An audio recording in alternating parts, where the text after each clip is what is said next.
Test, test.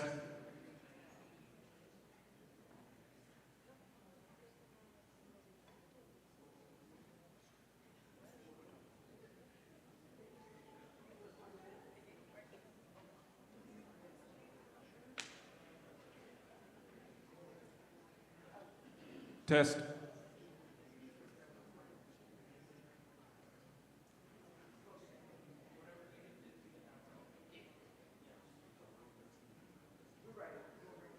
Okay. That wasn't that bad.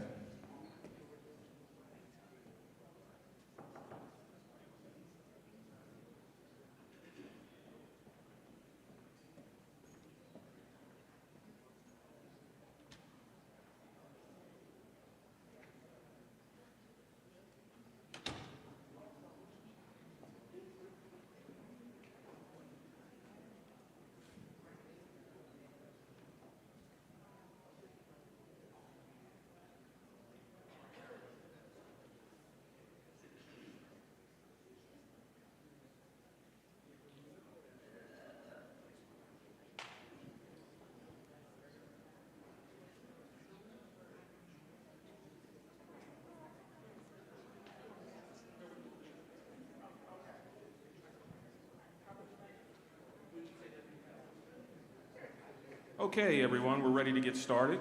I think our communications are back online. So please grab a seat if you haven't grabbed a seat yet. And if we could quiet the sanctuary. Our first candidate is our current governor, Mr. John Carney. Our next candidate is former state treasurer, Ms. Velda Jones-Potter.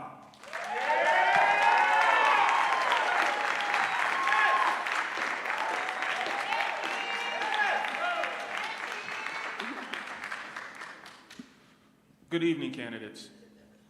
Good evening. Good evening. Excited for this debate.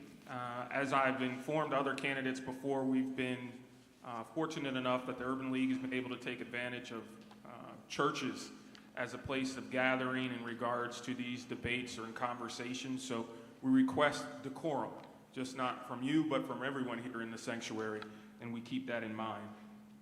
I'd like to go over the candidate forum rules. Each candidate will have 90 seconds for opening remarks. I was present for the drawing, and it seems that Governor Carney will go first, then Ms. Potter will be second for opening remarks. There will be 90 seconds again for opening remarks. To answer each question will be 1 minute. Prior debates have been 45 seconds, but since there's only 2 candidates, we have extended it to 60 seconds to answer the questions.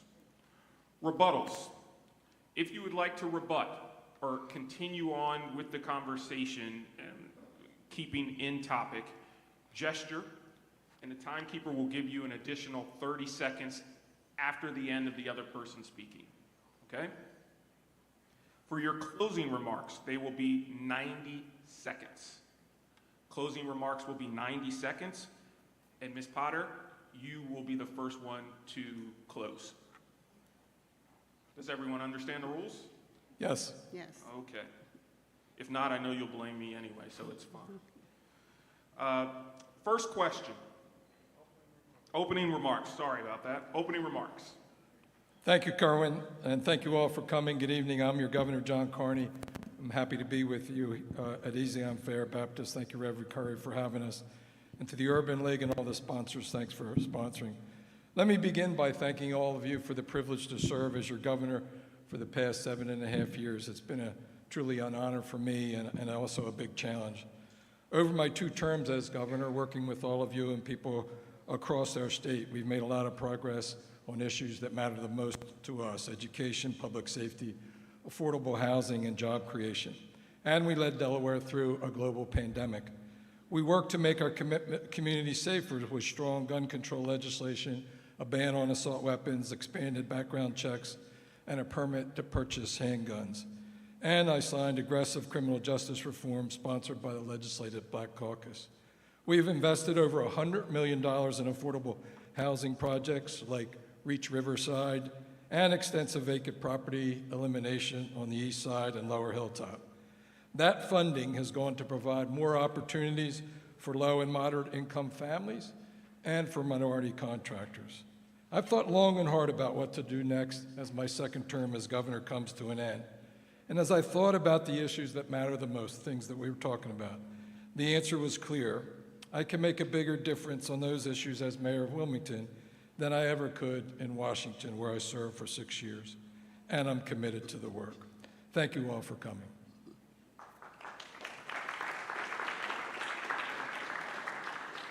Ms. Potter? Yes. Good afternoon, and thank you everyone for coming. Thank you those who are hosting this event and this opportunity for the public to become informed. The first thing I'd like to do is introduce myself as Velda Jones Potter. My last name is actually Jones Potter, and that's how it will appear on the ballot. So, of course, I'd like to make sure people are aware of that, so they look for the J. So I am a native of Wilmington. I grew up on the east side of Wilmington. I grew up in Riverside. My father was a forklift operator. He worked 34 years for the Port of Wilmington. I'm the product of Wilmington Public Schools. I love this city, and I'm running because I know we can do better for the people of this city. I have served this city proudly and humbly as your state treasurer, and then more recently as your city treasurer.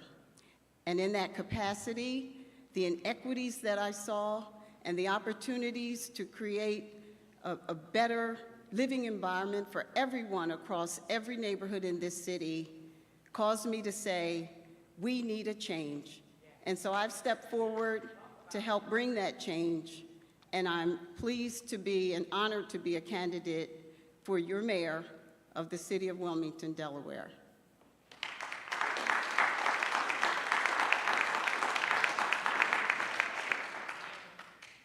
Okay, first question goes to Ms. Jones Potter. Thank you.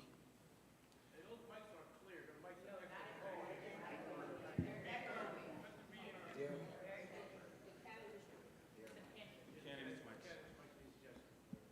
I need to turn down a little.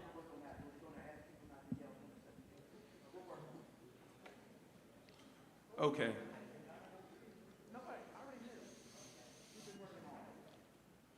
We'll continue. Okay. The first question. The city of Wilmington has a residency requirement for city employees. What is your position on the current residency requirement policy, and would you change it? I am a firm believer that anyone who is employed by the city, who holds themselves out as interested in serving the citizens of this city, have a responsibility to live among the people in this city.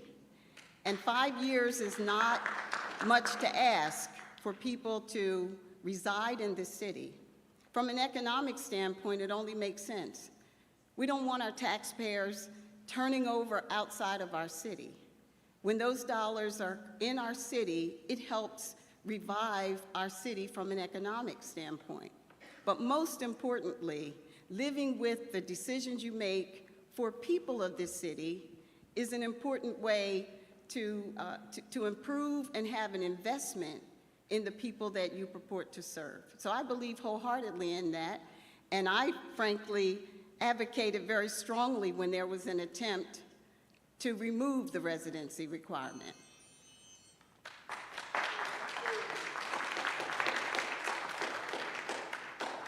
Governor Carney. Yeah, I support the residency requirement as well. I remember several years ago when they made the change to the current requirement, 5 years living in the city. I think it's most important in the public safety agencies, police and fire. As I travel around the city knocking on doors, we've knocked on almost 8,000 doors by now, and talking to the residents, they care most about the safety of their neighborhoods. And it's really important to have police and law enforcement that live in those neighborhoods for some period of time. It makes people feel more comfortable. I was talking to seniors in the city today, and I asked them what was the most important thing to them. And they said to feel safe. Doesn't matter where you live in the city, across every neighborhood in the city, including the high rises, people want to be safe. And so I think it's important that we have some minimum requirement as we do now. It's been in effect for several years. And the only thing I think I would think about is, like, we have an arborist position that's been vacant for some time, maybe some consideration for that on a very unique basis. Thank you. Yes, may I add or continue on that, please? Rebuttal? Yes. 30 seconds. Okay. So, you know, it's been said that there isn't the talent pool in the city of Wilmington, and that's been offered up as the rationale in some case for discontinuing the residency. I believe it is almost a disgrace to suggest that we don't have people in the city of Wilmington who are ready, willing, and able to work and fill the positions that we have here. And I'm awfully glad that the City Council held firm on retaining the 5-year residency requirement and not accepting that excuse.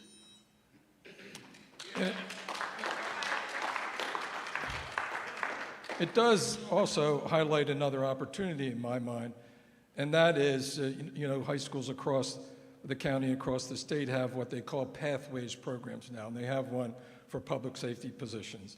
An opportunity to really lean into that, get our young people to take the law enforcement and public safety pathways so that they'll be ready to take those openings when they occur. And we have significant openings across the public safety positions at the moment.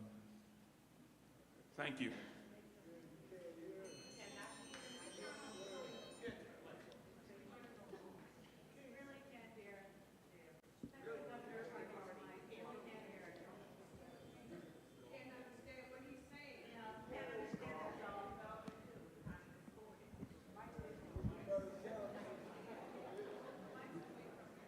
Excuse us, candidates, as we kind of sort through this technical difficulty.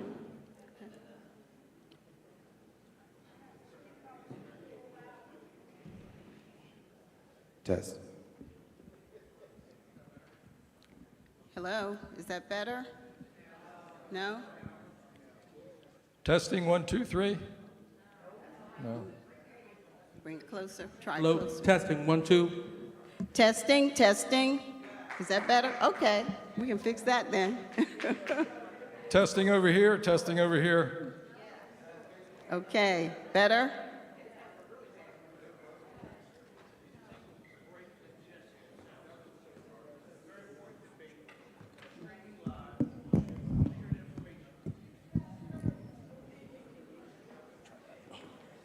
How does this work? Look better? Worse? Better? Thank you. Kobe.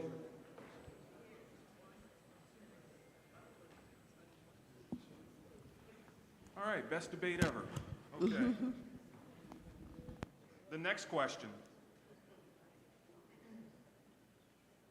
and I think this is going to be a popular one with our group. The city of Wilmington is experiencing significant economic growth, particularly on the riverfront and downtown. However, many of the city's residents have not benefited have not benefited financially or with employment opportunities. As mayor, what will you do to ensure all city residents will have the opportunities to participate in the economic growth that the city is currently experiencing?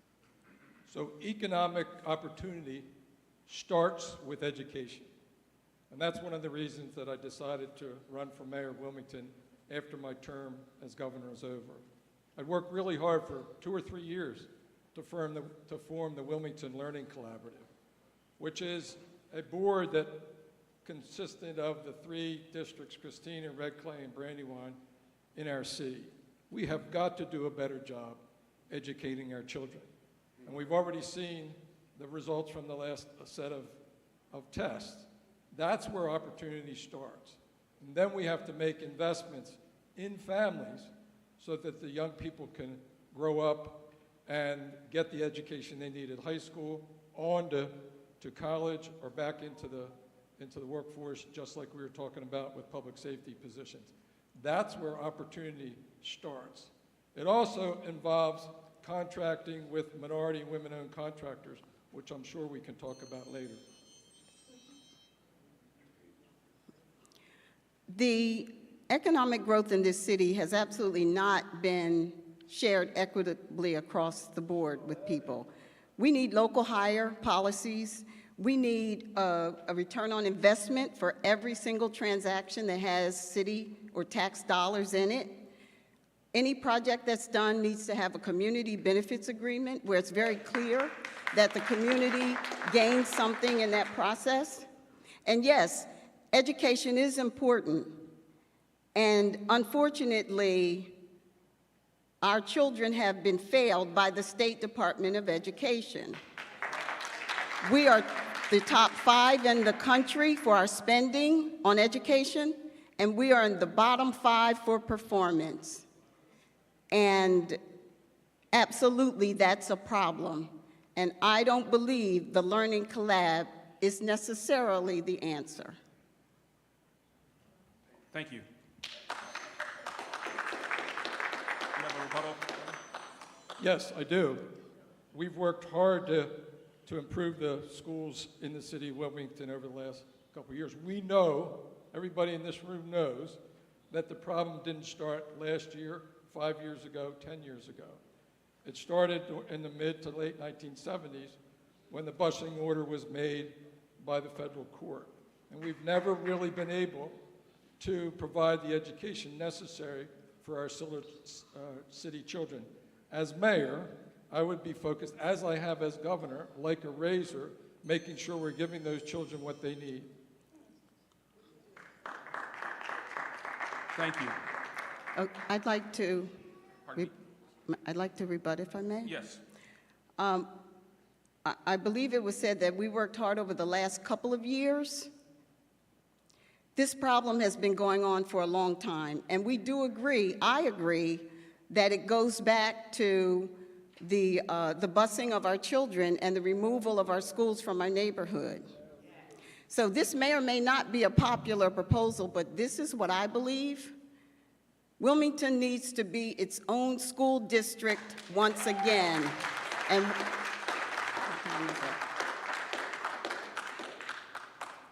Are we allowed to rebut rebuts? Because I think No. that's what that One apiece. There are other questions.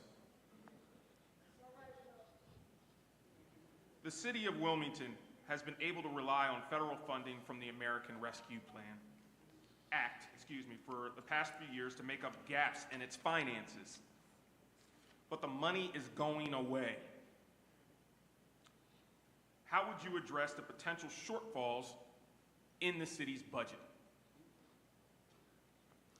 well, I have a bit of experience in doing that in my capacity as state treasurer and city treasurer, and I have a bit of a reputation for finding waste and recouping dollars.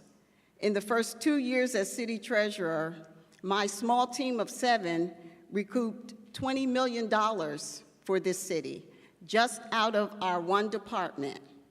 So with access and leadership over all 12 departments, I'm very confident that we will find significant savings, efficiencies, return of dollars to the city. But of course, we've got to expand our tax base.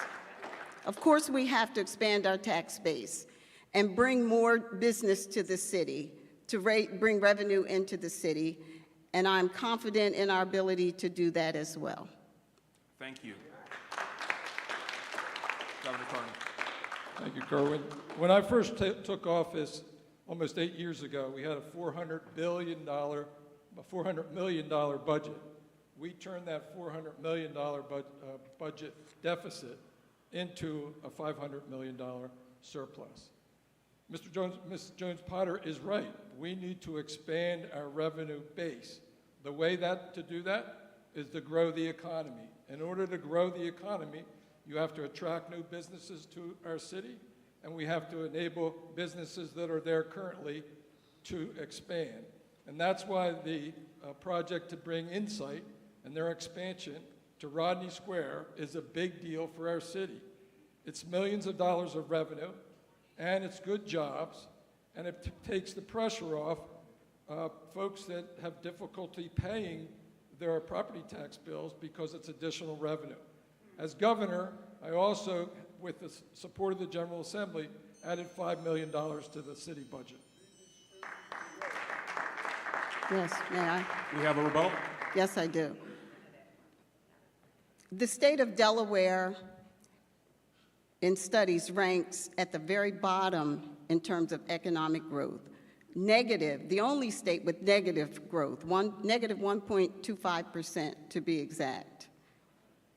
One of the things that I believe we need to do much better as a city is to ensure that when we are growing businesses, and oftentimes we're giving tax incentives for them to do that, that there is a financial return on investment to the city, and that that math is computed over the life of that agreement.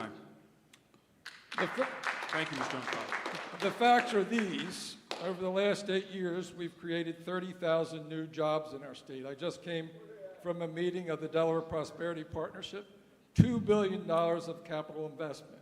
We need to make sure that that investment goes to our city of Wilmington and the jobs benefit city residents. But let's get our facts straight in terms of job growth and income growth and capital investment in our city. Happy to provide those numbers. Thank you.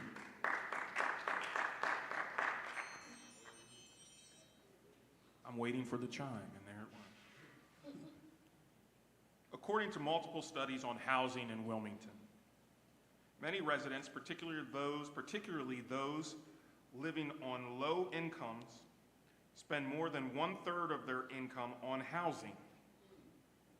How will you use the powers of your office to help people stay in their homes and people living on lower incomes afford to live in the city? What changes would you make to bring housing policy more in line with your vision? Governor Carney. Yeah, so my vision is to invest in every neighborhood in our city, and we've done exactly that over the last 8 years. We've made the largest investments in housing in the city of Wilmington in our history, including over $100 million of state and federal money in Reach Riverside. I was at a neighborhood association meeting the other night on the east side, and a woman towards the end, she put up her hand and she said, I used to be a resident of Riverside, and now I bought a home in the new community, and it is way better.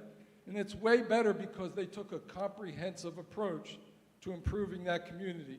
New housing, taking down the old, new community center at Kingswood, assistance and programs for children over at the Teen Warehouse. That's the way that you address investment in neighborhoods across our city, and that's exactly what my vision would be and has been as governor. Thank you. Ms. Jones-Powell. So my vision would be loftier. It would be that more people in Wilmington will be homeowners so that they're not subject to the excessive rents that are charged by landlords.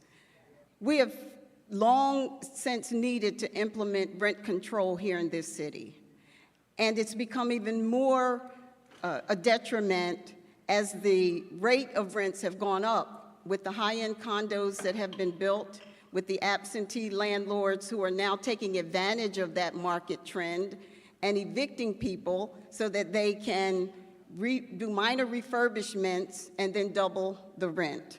So my vision is that we will create more jobs so that it becomes an issue of affordability, that people can then afford to not rent but own their homes, and that we make an investment in this city in helping people become homeowners.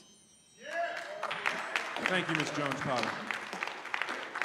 So we're at the point now, and I believe Kobe is in the back for the cards with your questions. So if you have questions, comments that you want to place on the cards, please make sure that they're getting to the appropriate person.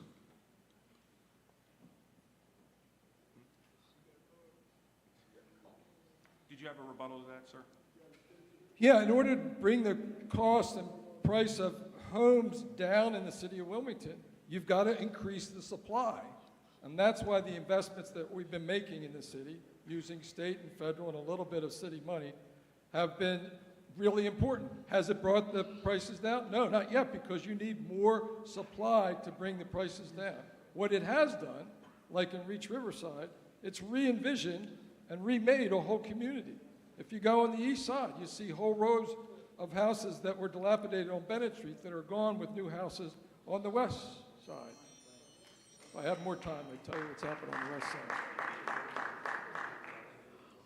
Is there opportunity? Yes. Rebuttal. Well, interesting, Bennett Street is near and dear to my heart. Bennett Street is the $3.5 million project that should have been completed now 14 years ago by the Wilmington Housing Partnership that still hasn't accounted for that $3.5 million that was never invested there. So the other thing that we have to do is make sure we are accountable for the dollars that we say are going to go somewhere and that we in fact make sure they go there. Thank you.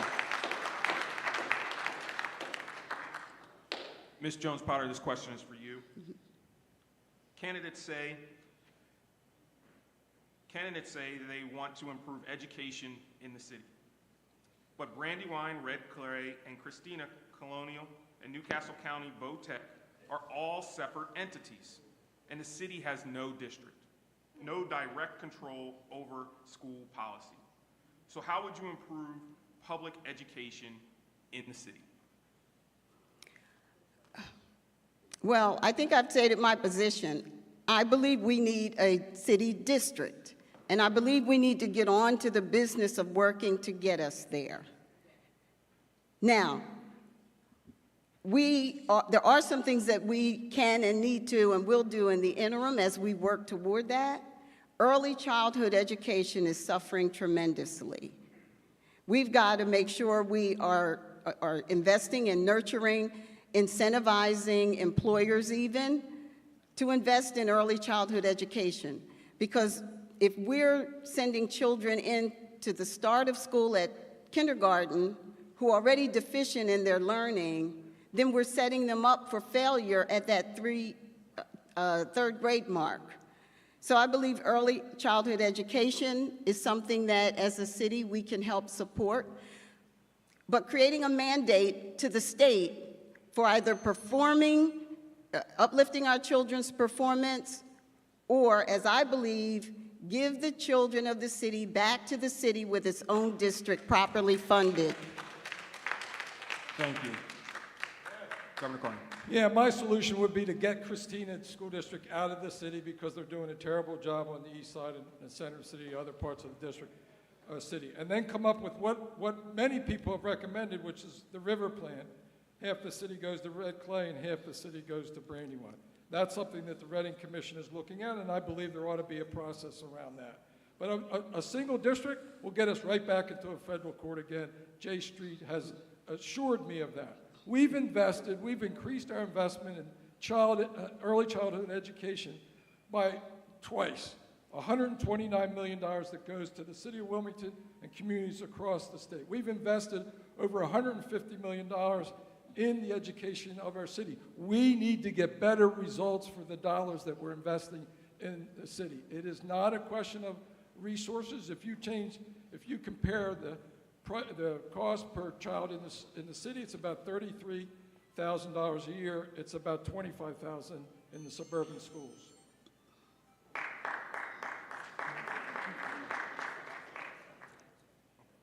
Are there rebuttals? Yes.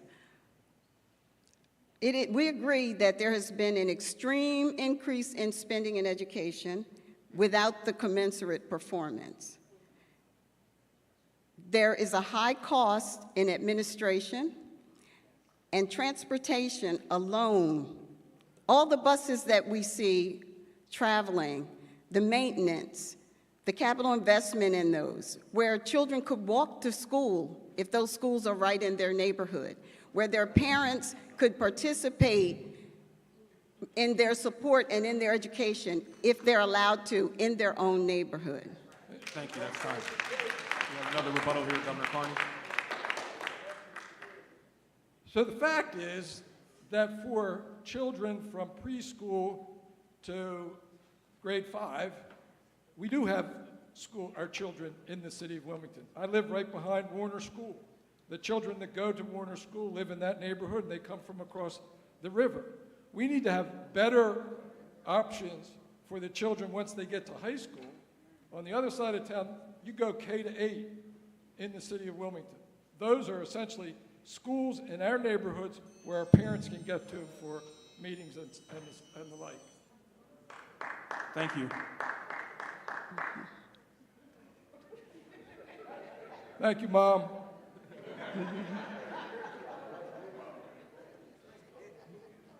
Governor Carney, this question's for you. Transitioning from one administration to another can be a rocky road for some cities.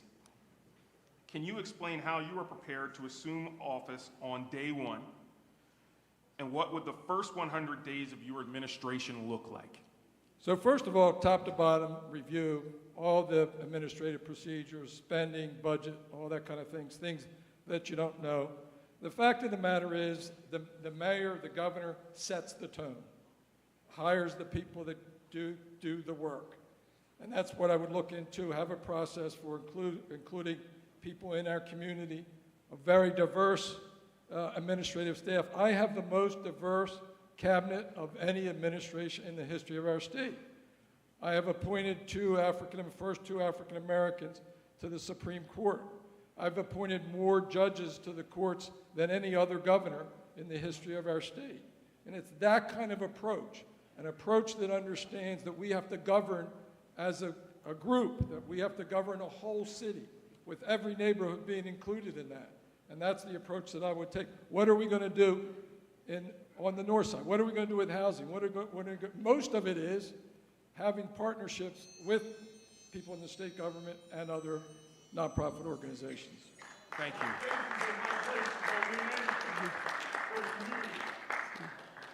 Ms. Jones-Potter. So in the first 100, Excuse, please. What we're not going to do is not going to have all that calling out and be disrespectful to the sanctuary. So whoever did it, whoever said it, you need to stop. Or you can leave.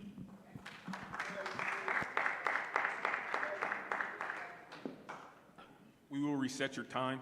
okay, thank you. Ms. Jones-Potter.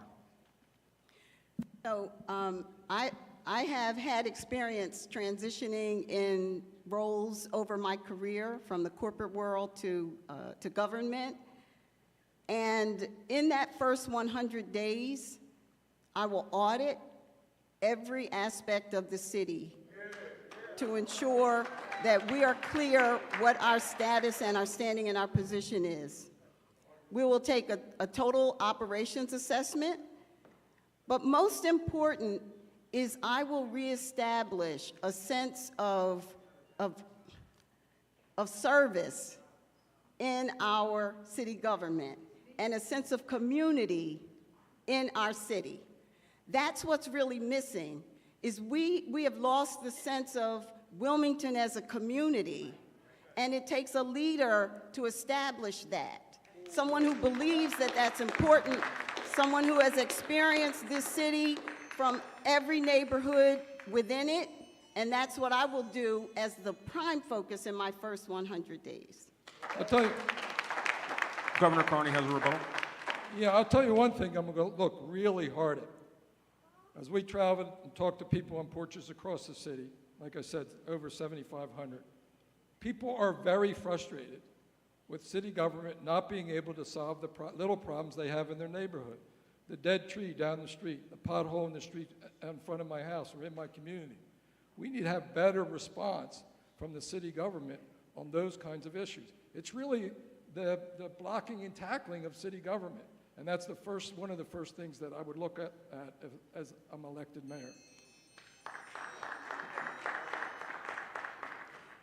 In that first 100 days, I will establish the Office of Neighborhood Development, whose purpose and mission will be to engage the communities all across the city, to revitalize and re-energize civic associations because they are our connection to the community, and to help surface those issues within the community, each one unique, that needs attention and need to be addressed, and help those communities make that happen. Thank you, Ms. Jones-Potter. This next question is for you, ma'am. Yes. Over the past few years, we have seen multiple incidents where members of the Wilmington Police have broken the community trust. We have seen a lack of true meaningful change at the state level when it comes to police accountability.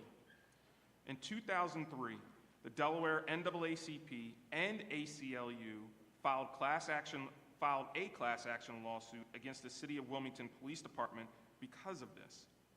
How would you describe the effectiveness of the city's police accountability mechanisms, and what concrete steps are you prepared to take to create meaningful accountability for misconduct within the Wilmington Police Department? Again, Ms. Jones-Potter, this question is for you. We have got to do better at the police and community relationship. And that starts with transparency and access to information that people need to have about our law enforcement officers. We entrust them the ability to take lives. And so we need to know how they're performing and doing as they do that. Citizens deserve to know that.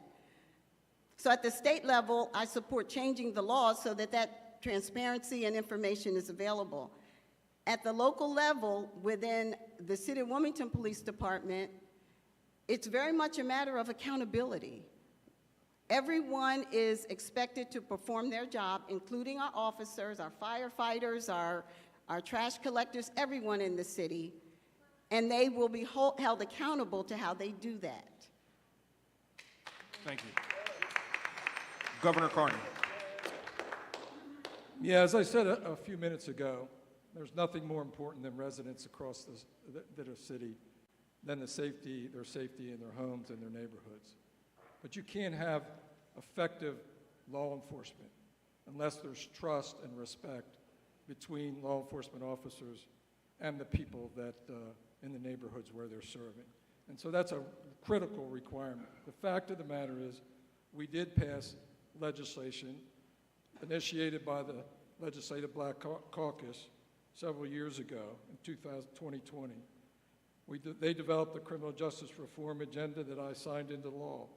It included a ban on chokeholds, updating the state use of force statute, and the required use of body cameras by every agency across the state.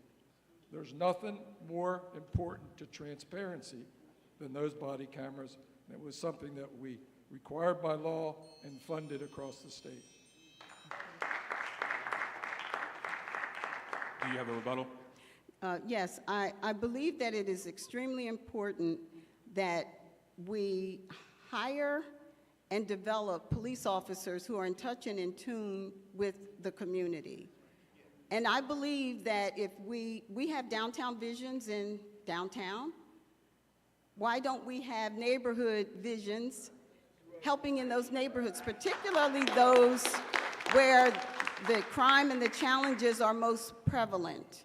And so if we have them, then we have a pipeline of people from the community into our next police class.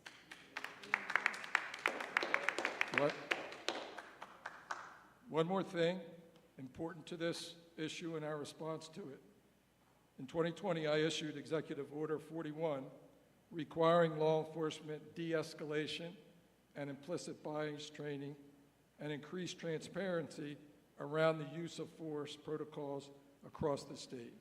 That's critically important to guaranteeing that kind of respect that's necessary to do the kind of policing that we need in our city of Wilmington. Thank you.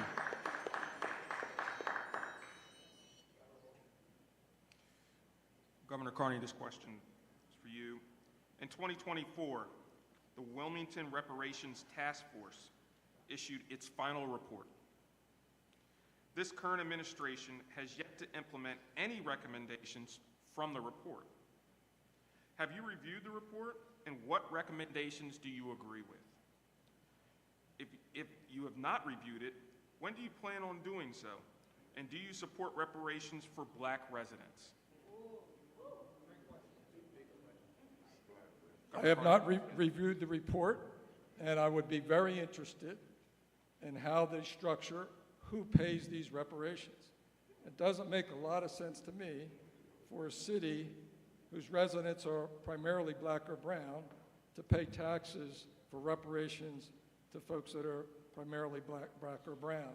So how that would all work, I think, is important. How do you determine who gets the reparations? And I would be looking at those factors as I reviewed that report. Ms. Jones-Potter. Yes, I have reviewed the report, and I wholeheartedly believe in reparations. A lot of what we see in our community, the black community, is a result of that lack of economic opportunity and access over generations that has not been available to them. So it is an opportunity to level up and provide an economic base for a population who helped build this nation, this state, this city. And so, yes, I believe that it is time that that issue be reckoned with, hopefully at the federal level and very much locally.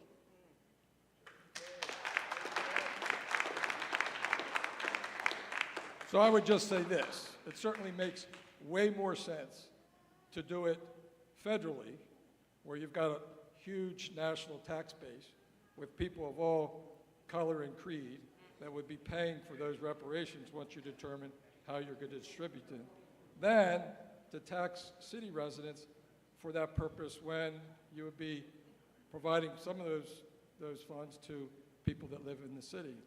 That part is, I'm not sure how that works. Okay.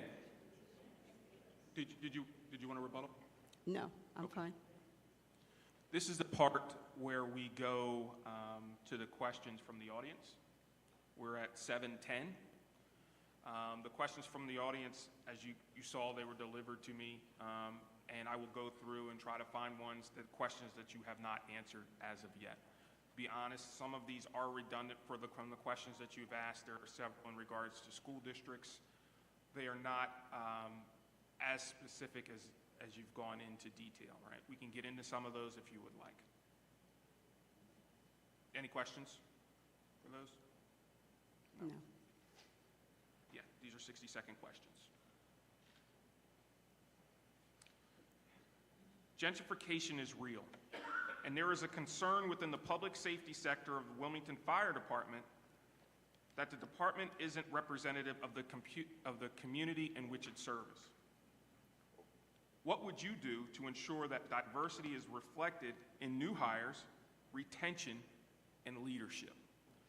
The last question went to Governor Carney, so this question will go to Ms. Jones-Potter. Yes, so I believe we need to expose our young people to career opportunities of all sorts. And when I was a kid, most kids, when you ask them what do you want to be when you grow up, they'd say a police officer or a firefighter. So I think we want our children to see that as a noble calling now. And so some of the things I would do is connect our officers with our children in ways that they can see that and aspire to that as a career option and a way that they'd like to serve and make their community better. And then we have to make sure that the pipeline into the city, the application process, is not prohibitive or culturally biased in a way that it's not allowing a level playing field for those who apply, and that the leadership in that fire department is engaging and has his or her people engaging with the community in a way that it's a place people want to be and want to serve. Thank you. Governor Carney.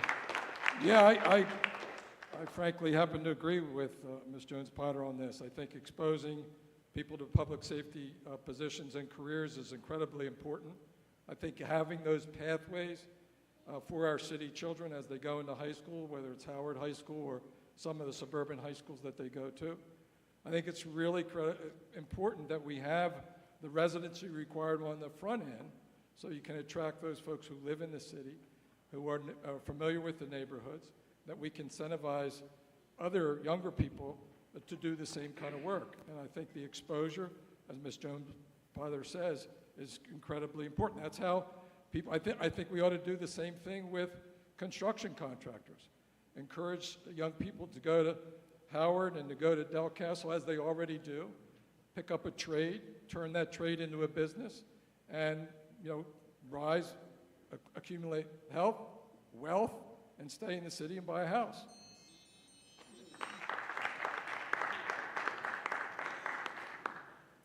Did you have a rebuttal, ma'am? Yes, I think the question also asked about retention.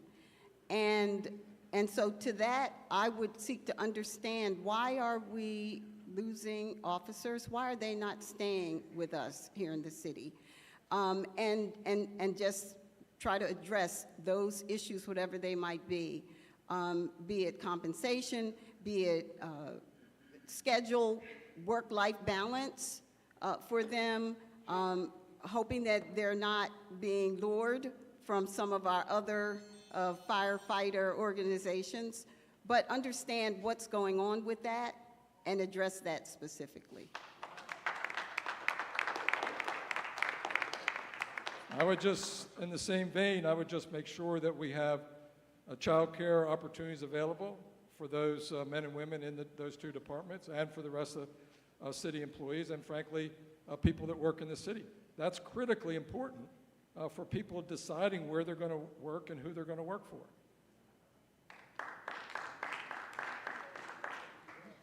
This next question is for you, Governor Carney, but it just jumped out on me, and I think it's very important. Elders are losing their homes.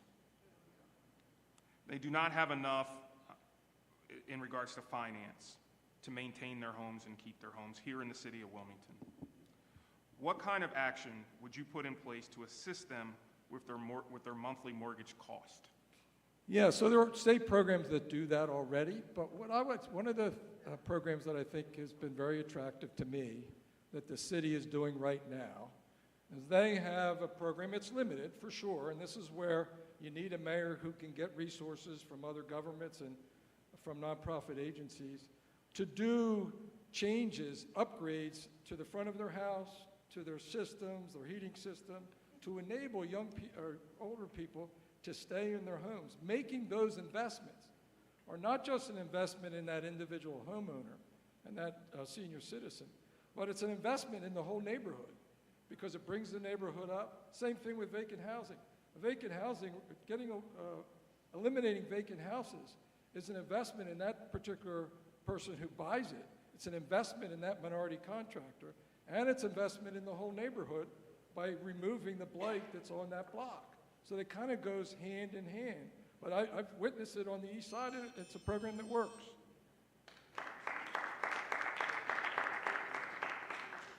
Ms. Jones-Pother. So there are a lot of costs that go into owning a home, and certainly for our seniors who tend to be on a fixed income, any increase in any of those costs makes it difficult for them to maintain their home. The cost of water out of our own city water system happens to be one of those. And so I would look very closely at how we can bring that cost down so that that is not one of the things that burdens them. Electricity, our Public Service Commission at the state level, I think needs to do a better job of helping maintain and control costs of electricity that our seniors experience. There's an opportunity for us to bridge the need for apprenticeship and training with the need of, especially our seniors, for home repair. Imagine if we have people who are learning plumbing, electric work, preparing homes of our seniors as they do that. So I think there's an opportunity for us to do both those at the same time. Thank you. Please be mindful of time moving forward. Yes, thank you. Thank you.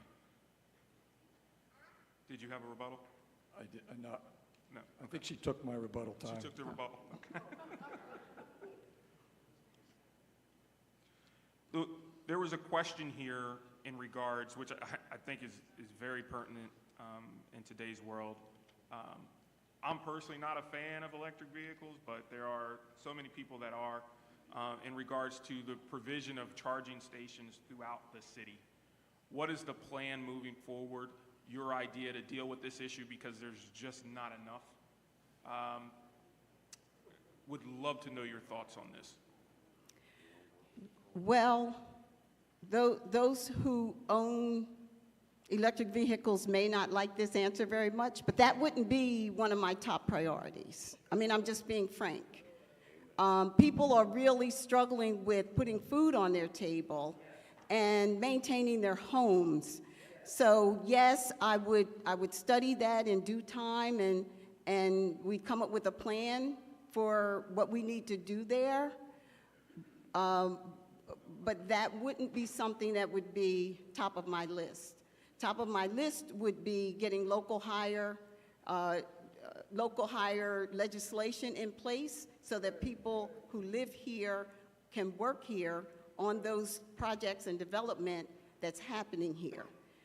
That it would be, unfortunately, we don't have the Port of Wilmington coming to Wilmington, but it will be to see how we can best make use of that gem we have on the water that should be our expanded port.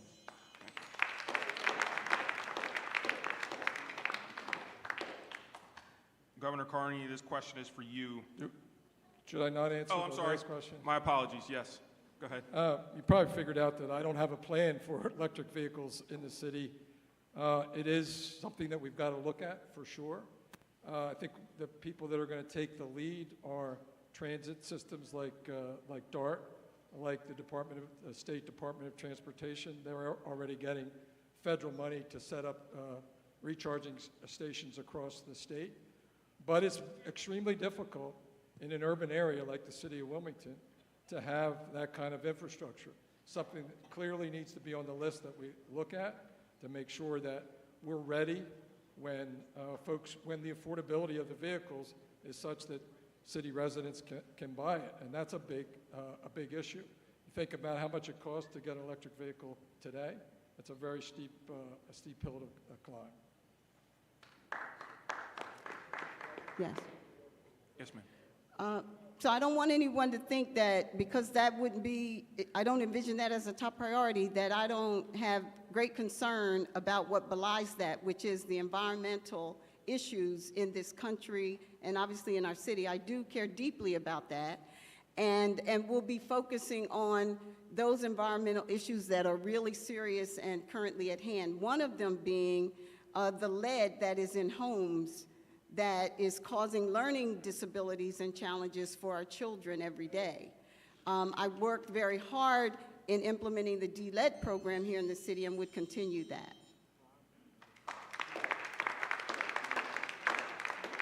I would just go back to one of the things that was mentioned a few minutes ago by Ms. Jones-Potter, and that's the Port of Wilmington. The Port of Wilmington is one of the most important assets that we have in the city and the region. And the expansion to Edgemoor is going to be a big deal for hundreds, if not thousands, of workers that'll work out there. That's one of the things that is really important when we talk about expanding the tax base, make it possible for families to afford buying homes in our city. Having jobs like at the Port of Wilmington is an important part of that.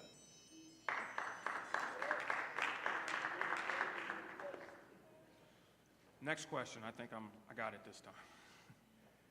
I get confused too, sorry. Please explain how you plan to expedite your strategic platform to improve the following: youth gangs and drugs, youth literacy, and recidivism of felons. There's a few others, but for the sake of time, we'll do those three. Yeah, I'm not sure I can do all of those three in a minute. But let me just say it this way. There's nothing more important in what we have to do in education in our city schools is making sure that they can read proficiently by third grade. If they're not reading proficiently by third grade, their trajectory after that is going to be extremely difficult. And all the other problems, some of which you mentioned, in terms of crime and violence in our city, is going to get worse.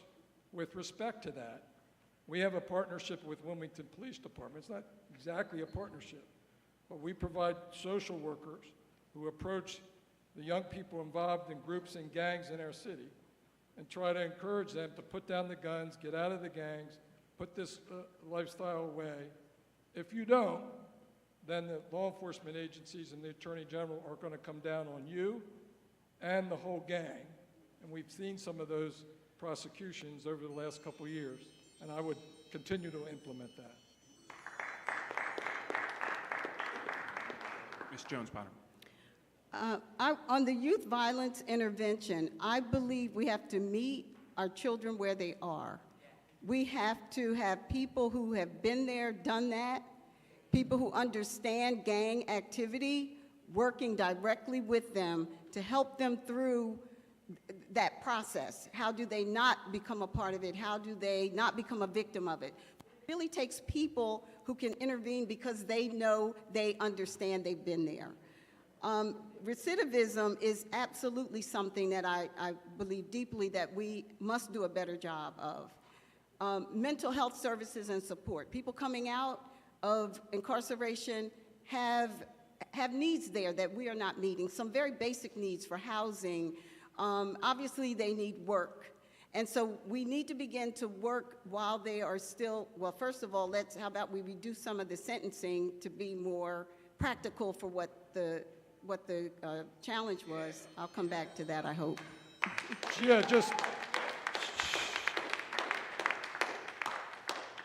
just a quick clarification about what group violence intervention is. It involves just the kind of people that Ms. Jones-Potter is talking about. In fact, I met at that community meeting the other day Emmanuel Redding, who spent a lot of time in jail, and he's part of the group that works with John Bennett and his folks on just that, on talking to these young folks that are involved in the groups and gangs, neighborhood groups and gangs, fighting with one another, shooting one another. It's that kind of thing, the kind of way that we try to talk folks out of that involvement.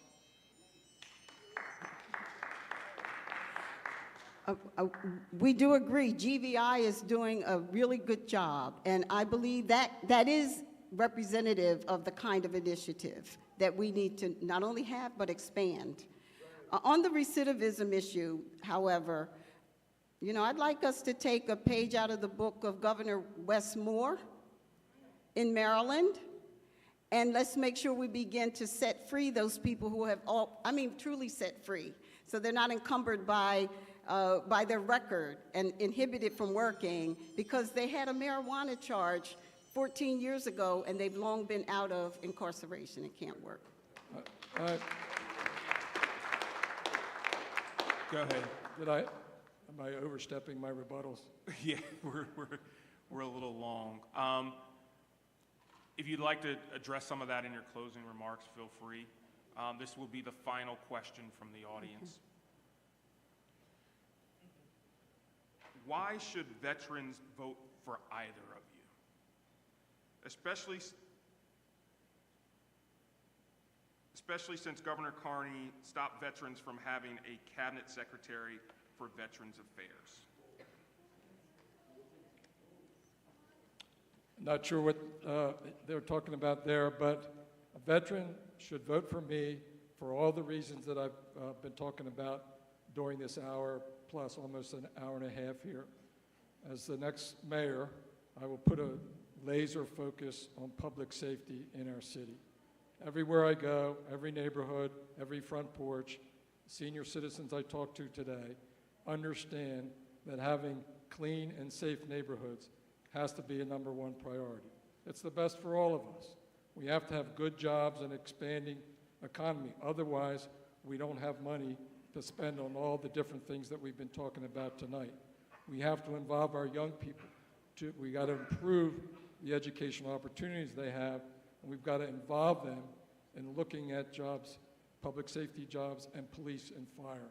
We need to build every neighborhood in our city up. We need to make it a one-city approach to everything we do, and that's what I would do as your next mayor. Thank you. Ms. Jones-Potter. Yes.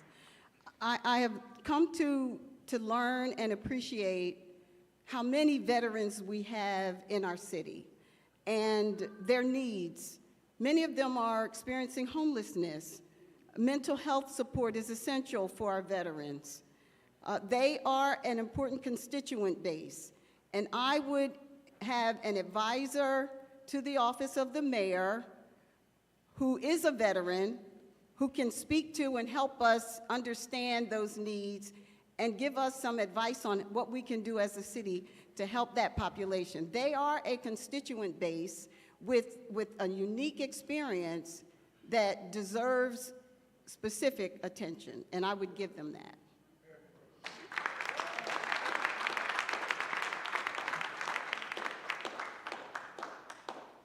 Okay, now it is time for closing remarks. As we mentioned before, closing remarks will be 90 seconds, and we will begin with Ms. Jones-Potter. Well, I do thank you all for listening, and thank Governor Carney for coming and having this opportunity to share and speak with you. I would like to, I guess, take this time to emphasize two things that I think are really critical and important. One is the horror that we have in not having the Port of Wilmington here in Wilmington. Like somebody may say, well, just let go of that. Well, it's very difficult for me too, because that's where so many of the jobs are and could be. That could be the economic engine of our entire city, the tax base. If it's not going to be here, then yes, better somewhere else than not here. But I'm running for mayor of the city of Wilmington.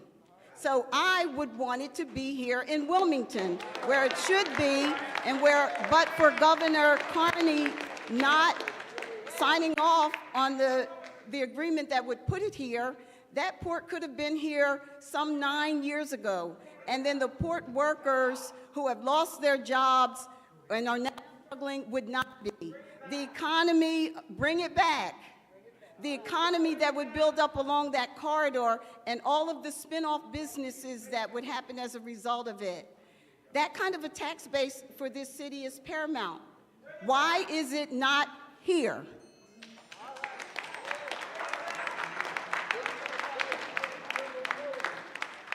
Governor Carney. Yeah, the Port of Wilmington is here, it's alive, it's doing well, it's creating jobs and wealth for so many people in our city.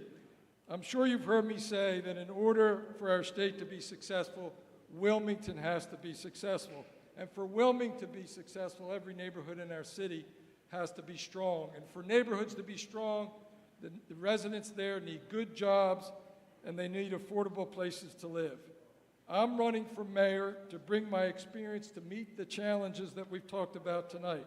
We need a mayor who will listen to all the residents. My campaign staff and I have knocked on over 7,000 doors in every neighborhood across our city in the past several months. Every day on porches across the city, we hear what residents want for their neighborhoods. Everyone we talk to cares deeply about our city. We all want clean and safe neighborhoods, good schools, and a vibrant and healthy place to live. We want fairness and respect for every resident. That's what I'll give you as your next mayor. And so I'll work to improve our city schools, to expand access for affordable housing, to protect taxpayer dollars, to invest in small minority-owned businesses. I'm confident that we can build a better city for all of us if we work together, but only if we work together. And I will provide the leadership necessary to do so. Thank you, Ms. Jones-Potter, for being with us tonight. Thank you.